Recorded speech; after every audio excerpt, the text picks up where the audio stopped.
My name is Alex and I work as a plumber in Phoenix. My wife Victoria is a lawyer at a big firm.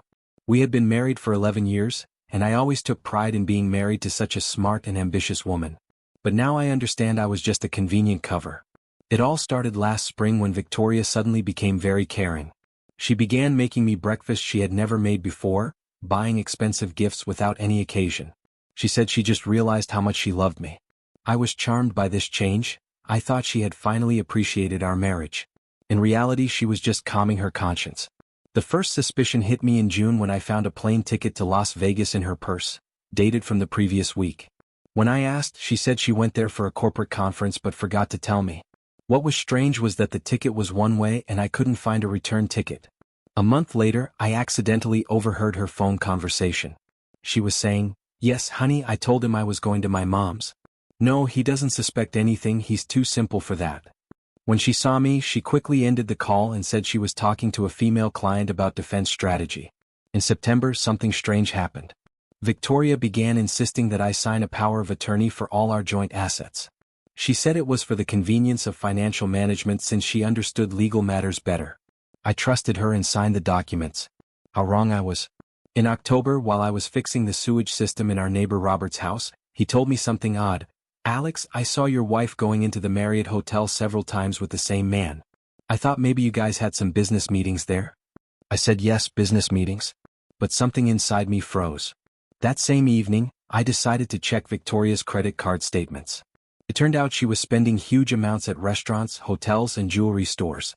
When I asked about it, she got furious and accused me of not trusting her and prying into her personal affairs. "You're just jealous of my success," she screamed.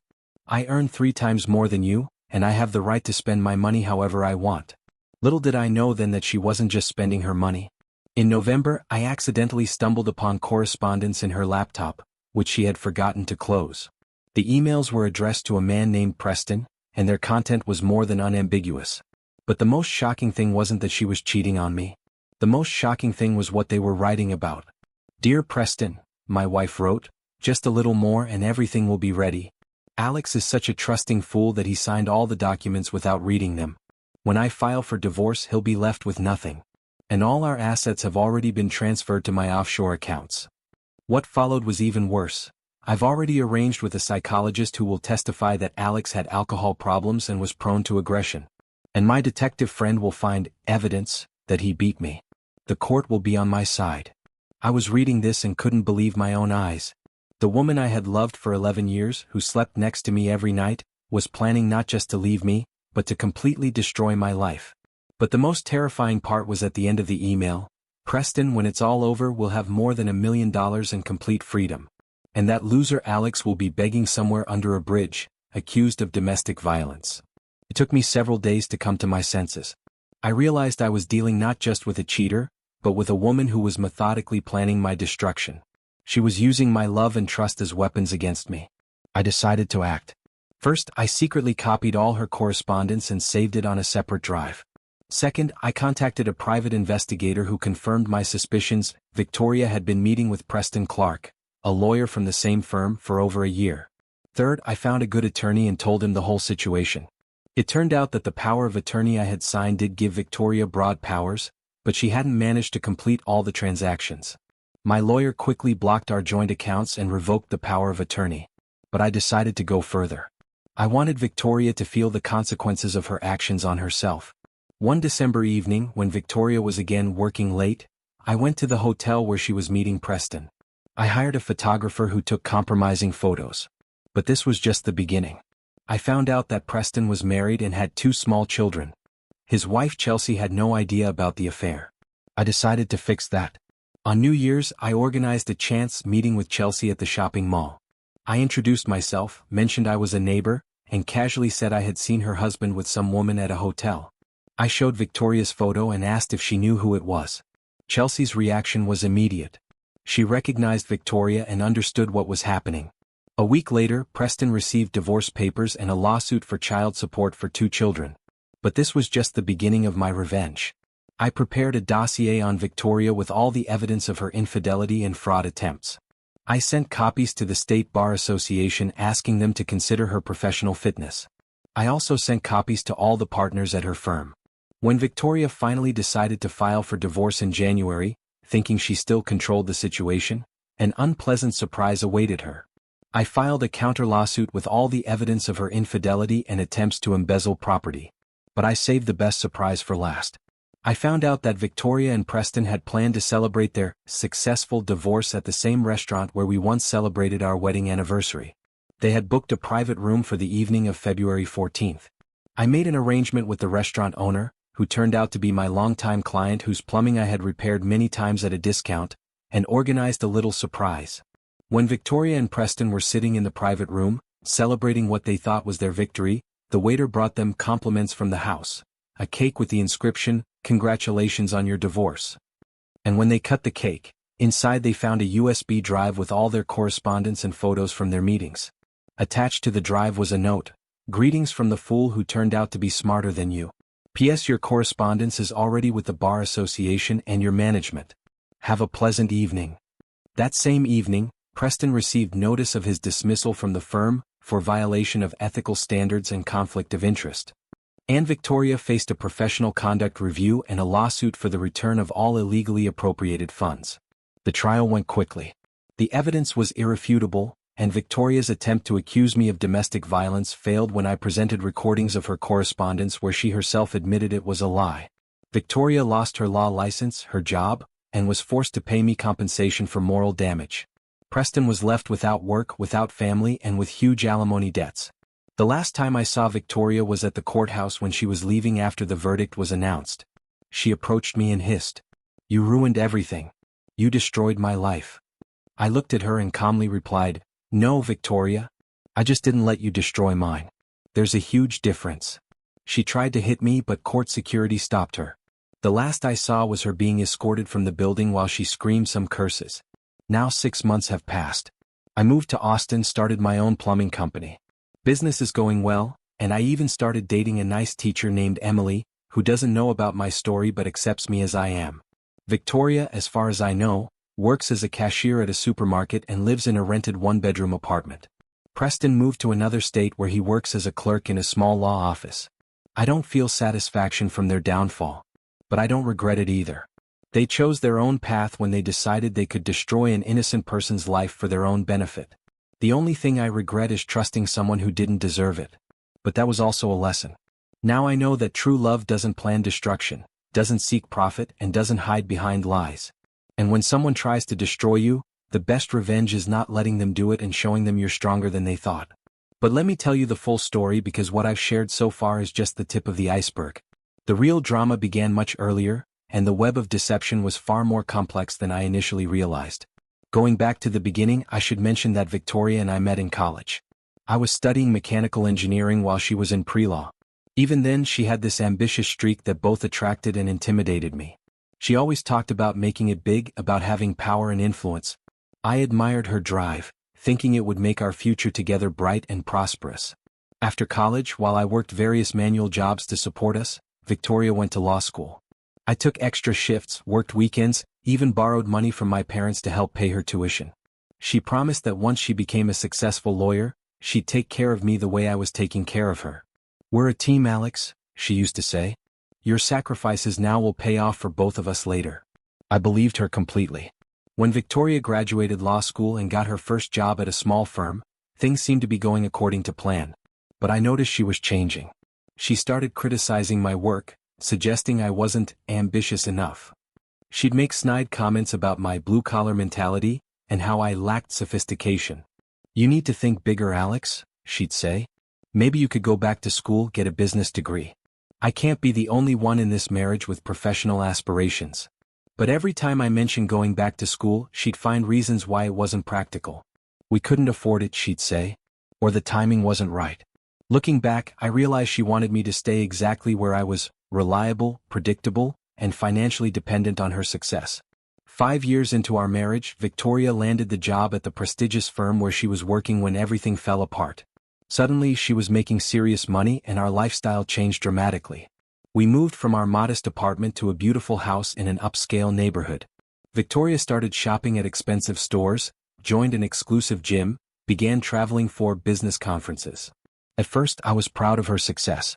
I thought we were finally living the dream she'd always talked about.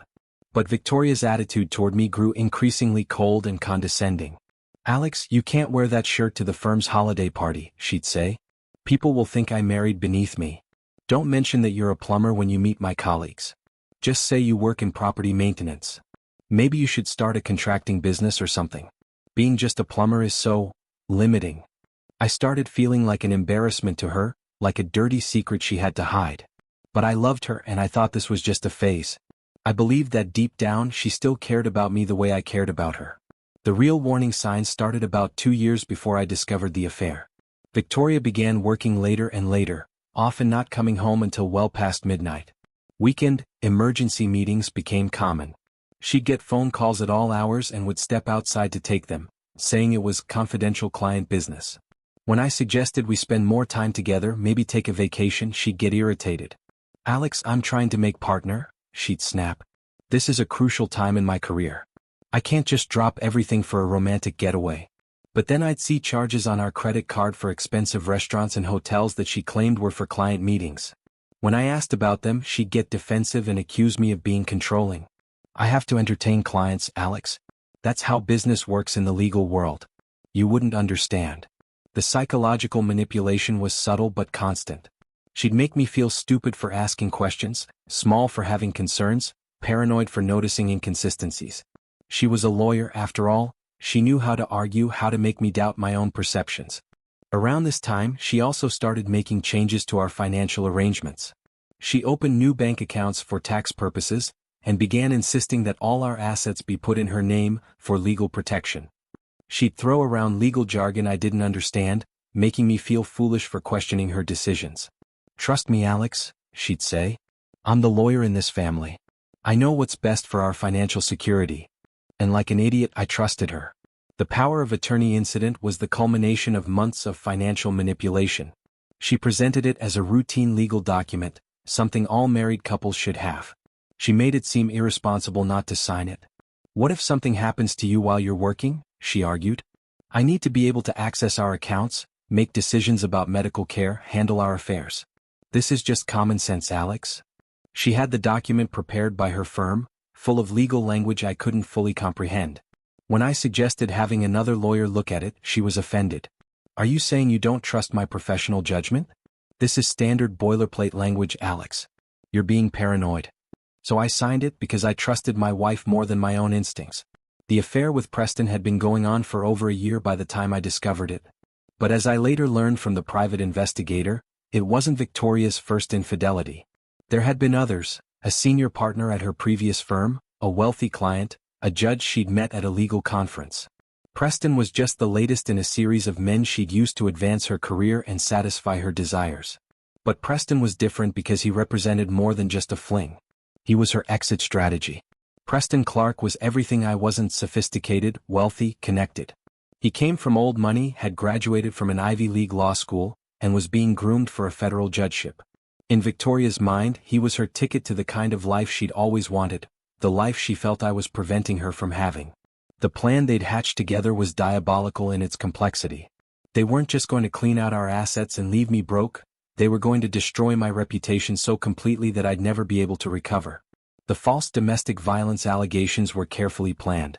Victoria had been documenting incidents for months, taking photos of bruises she'd given herself, saving threatening text messages she'd sent from my phone to her phone while I was sleeping, even recording herself crying and claiming I'd just hit her. She'd found a corrupt psychologist willing to testify that I showed signs of violent tendencies based on sessions that never actually happened.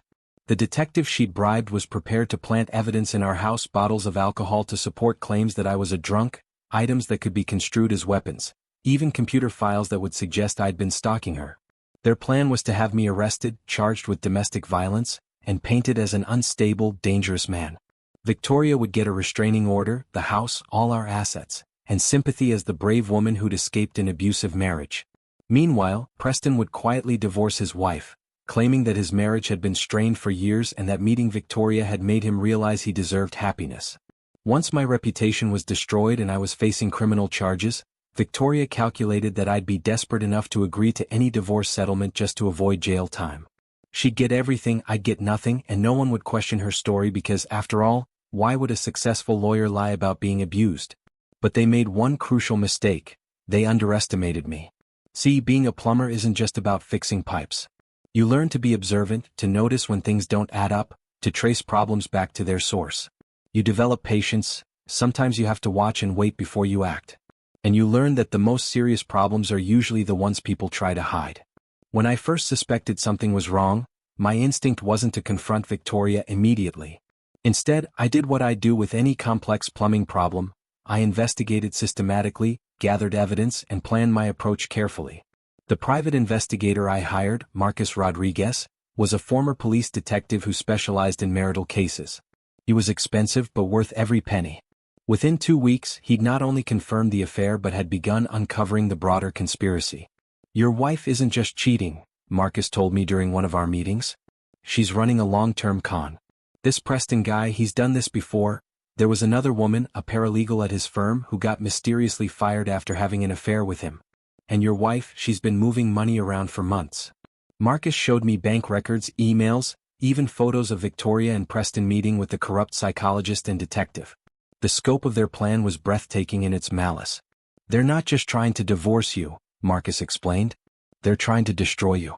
But here's the thing, they've been so focused on framing you that they've left themselves completely exposed."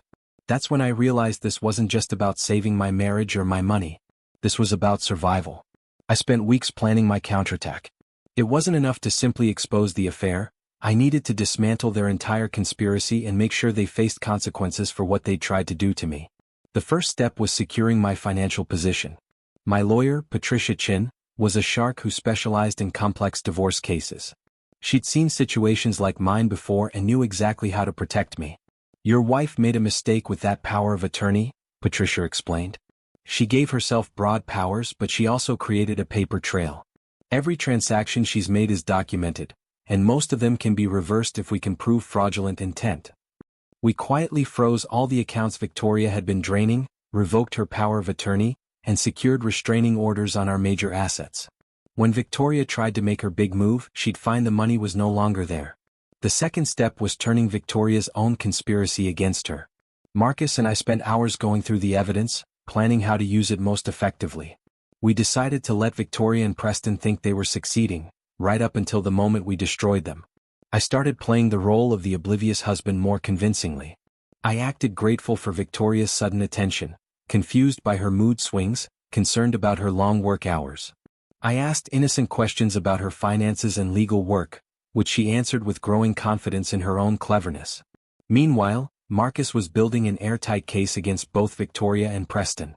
He documented every meeting, every transaction, every piece of their conspiracy. He also began reaching out to Preston's wife Chelsea, carefully planting seeds of doubt about her husband's fidelity. The breakthrough came in January when Marcus intercepted communications between Victoria and the corrupt psychologist, Dr. Gerald Hoffman. They were discussing the timeline for my psychological evaluation and how to make the domestic violence claims most believable. "We need to be careful about the timing," Victoria wrote. "If I file too soon after the evaluation, it might look suspicious. But if I wait too long, Alex might get suspicious about why I'm suddenly seeing a marriage counselor." Dr. Hoffman's response was even more damning. "I suggest we schedule 3 sessions over 2 weeks. I'll document progressive deterioration in his mental state and increasing threats toward you. By the 3rd session, I'll recommend immediate intervention for your safety." Reading those messages, I felt a cold rage that I'd never experienced before. These people weren't just trying to steal my money, they were trying to destroy my sanity, my freedom, my entire future. They were treating me like a disposable obstacle to their happiness. That's when I decided they deserved everything that was coming to them. The plan Marcus and I developed was surgical in its precision. We would let Victoria and Preston proceed with their scheme right up until the moment they thought they'd won, then we'd systematically destroy every aspect of their lives. First, we fed information to Preston's wife Chelsea in a way that would make her the most dangerous possible enemy. Marcus arranged for her to accidentally discover evidence of the affair in a way that would make her feel like Preston had been planning to leave her penniless. We made sure she found out about the financial conspiracy, the fake domestic violence claims, everything. Chelsea's reaction was even better than we'd hoped. She didn't just file for divorce, she hired the most vicious attorney in the city and began her own investigation into Preston's finances. She discovered that he'd been having affairs throughout their marriage and had been hiding assets in preparation for leaving her. By the time Chelsea was done with him, Preston would be lucky to afford a studio apartment. Second, we prepared a complete dossier on Victoria's professional misconduct and sent it not just to the state bar, but to every major law firm in the city. We included evidence of her conspiracy to commit fraud, her plan to file false domestic violence charges, and her affair with a colleague that violated her firm's ethics policies. But we didn't stop there. Marcus had discovered that Victoria had been billing personal expenses to client accounts and had falsified timesheets to cover her absences during meetings with Preston. When the Bar Association investigated, they'd find a pattern of misconduct that went back years. Third, we planned to expose their conspiracy in the most public and humiliating way possible. The restaurant scene was just the beginning. When Victoria and Preston arrived at the restaurant on February 14th, they thought they were celebrating their victory. Victoria had filed for divorce 2 days earlier, confident that she'd moved all our assets beyond my reach and that her domestic violence claims would destroy any chance I had of fighting back. They had no idea that I'd been 3 steps ahead of them the entire time. The cake with the USB drive was theatrical, but it served a purpose. I wanted them to understand exactly how thoroughly they'd been outmaneuvered. The drive contained not just their correspondence, but video evidence of their meetings, financial records showing their fraudulent transactions, and audio recordings of their conspiracy discussions. But the real surprise was yet to come. As Victoria and Preston sat there in shock, reading through the evidence of their own destruction, restaurant staff began setting up a projection screen. Within minutes, the private dining room was filled with people: Victoria's law firm partners, Preston's colleagues, both their families, and several reporters I'd tipped off about the story. "Ladies and gentlemen," I announced as I entered the room, "thank you for coming to this celebration of truth and justice. Tonight, you're going to learn exactly what kind of people Victoria Adams and Preston Clark really are." What followed was a systematic presentation of their entire conspiracy, complete with documented evidence, recorded conversations, and photographic proof. I laid out how they planned to destroy me, steal my assets, and build their new life on the ruins of my reputation. The reactions were everything I'd hoped for. Victoria's law firm partners were horrified to learn that one of their attorneys had been engaged in fraud and conspiracy. Preston's family was devastated to discover the extent of his deception. Both their professional reputations were destroyed in a single evening. But I wasn't finished yet. The next morning, Victoria woke up to find that her law license had been suspended pending investigation. Preston discovered that his firm had fired him and was pursuing criminal charges for ethics violations. Both were served with lawsuits from their respective spouses and faced potential criminal prosecution for fraud and conspiracy. The corrupt psychologist Dr. Hoffman was arrested that same week when the FBI raided his office and found evidence of his involvement in multiple fraudulent schemes. The detective they bribed was suspended and later prosecuted for corruption. Within a month, Victoria's entire world had collapsed. She lost her job, her license, her house, and faced both civil and criminal charges. Preston's fall was equally spectacular. His wife took him for everything in the divorce, his legal career was over, and he faced disbarment and possible prison time. The media coverage was extensive. Local news outlets picked up the story of the lawyer who tried to frame her husband for domestic violence while stealing his assets. Legal journals wrote about it as a cautionary tale about professional ethics. It became a sensation on social media, with people calling it the divorce revenge of the year. But for me, the real satisfaction wasn't in their public humiliation. It was in knowing that I'd prevented them from destroying an innocent person's life. They'd chosen to be predators and I'd shown them what it felt like to be prey. The legal proceedings dragged on for months, but the outcome was never in doubt. Victoria was found guilty of fraud, conspiracy, and filing false police reports. She was sentenced to 2 years in prison and ordered to pay full restitution. Preston received similar sentences for his role in the conspiracy. By the time everything was settled, I'd recovered not just my original assets, but additional compensation for the emotional damage they'd tried to inflict. I used some of that money to start my plumbing business and donated the rest to organizations that help victims of domestic violence, real victims, not manipulative sociopaths like my ex-wife. The divorce was finalized 6 months later. Victoria tried one last desperate ploy, claiming that my revenge proved I was the unstable, violent man she'd claimed I was. But the judge wasn't buying it. "Mrs. Adams," Judge Martinez said during the final hearing, "you plan to destroy an innocent man's life through fraud and false accusations. Mr. Adams simply prevented you from doing so and exposed your crimes. The court sees a clear distinction between justice and revenge. Thank you for watching the video to the end. Maybe YouTube will no longer offer you my channel, so subscribe to it by clicking subscribe on the right under the video to receive new interesting stories. Also on the right of the video there is a playlist with other interesting stories that you can listen to, and you can also write in the comments what stories you would like to see on the channel.